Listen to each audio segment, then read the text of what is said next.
श्रीराम समर्थ. सद्गुरू श्री ब्रह्मचैतन्य महाराज गोंदवलेकर यांचे प्रवचन दिनांक 13 जुलै. देव आणि नाम भिन्न नाहीत. आपल्या अनुभवाला येईल तेच खरे जरी असले तरी आपण त्याप्रमाणे वागतो का? पुष्कळ गोष्टी वाईट आहेत असे आपल्या अनुभवाला येते, परंतु त्या करण्याचे आपण टाळतो का? हाच तर आपल्यातला दोष आहे. थोर पुरुषांचे मात्र तसे नसते.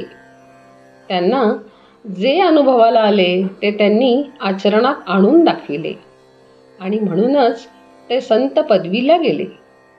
खरोखर संतांचे आपल्यावर केवढे उपकार आहेत.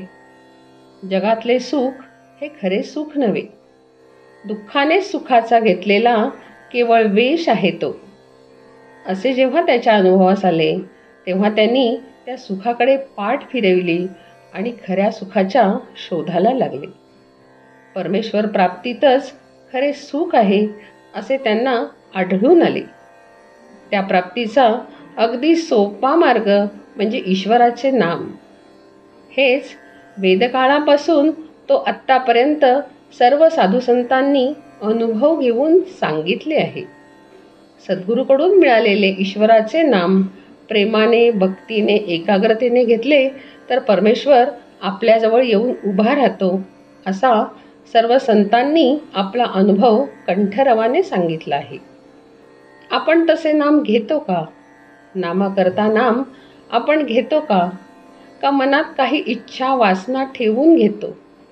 कोणतीही वृत्ती मनात उठू न देता जर नामस्मरण केले तर देव काही लांब नाही. देव आणि नाम ही दोन्ही भिन्न नाहीतच. नाम म्हणजे देव आणि देव म्हणजेच नाम. नाम एकदा मुखात आले म्हणजे देव हातात आलाच.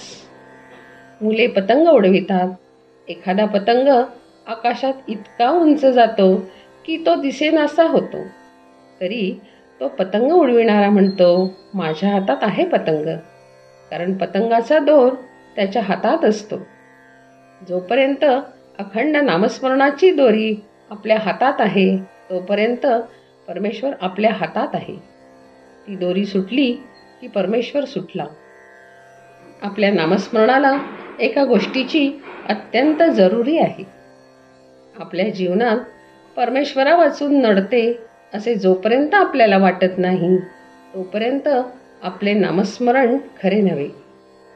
परमेश्वरच आपल्या जीवनाचा आधार, त्याशिवाय आपण जगूच शकत नाही अशी वृत्ती बांधल्यावर होणारे नामस्मरण हेच खरे नामस्मरण.